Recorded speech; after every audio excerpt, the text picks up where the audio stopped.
self-harm and self-soothed boxes, replacing dangerous responses to distress with healthy responses.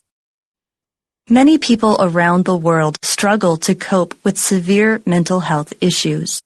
One surprising but relatively common coping mechanism is self-harm. Most people try to avoid pain, but some seek out ways to inflict pain on themselves because the physical pain distracts them from their emotional pain. In other cases, mental health problems, such as depression, can make people feel numb, and feeling pain seems better than feeling nothing.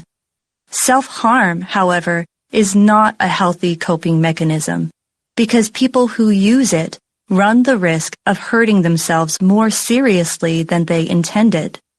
Self-harm also provides only short-lived relief.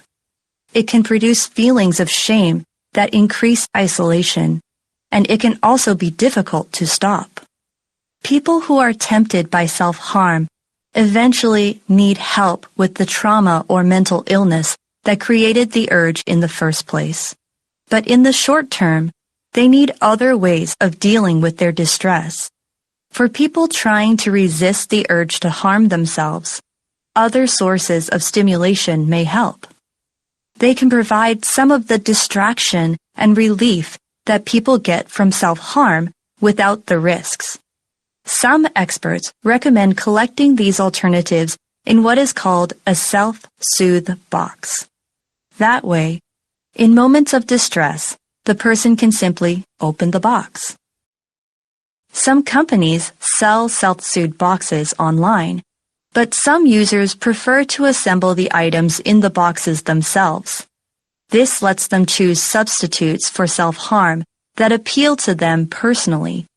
Some experts recommend that self-soothe boxes should include objects that engage a variety of senses. Objects to look at could include photographs of loved ones or happy memories, cards with encouraging quotes, or pretty objects such as jars of glitter. For hearing, headphones and links to calming or uplifting music can be included. Things to smell, such as essential oils, may also help. And tactile objects, such as fidget toys or stress balls, can be especially helpful as replacements for self-harm. If the urge to engage in self-harm is especially strong, a closer substitute may be necessary. Some people draw on their arms with red pen when they feel inclined to cut themselves, which can relieve some of their distress without doing damage.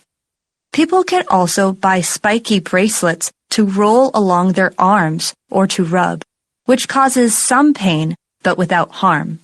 Self-soothe boxes will not resolve the problems that move people toward self-harm in the first place, but they can provide some relief in difficult moments.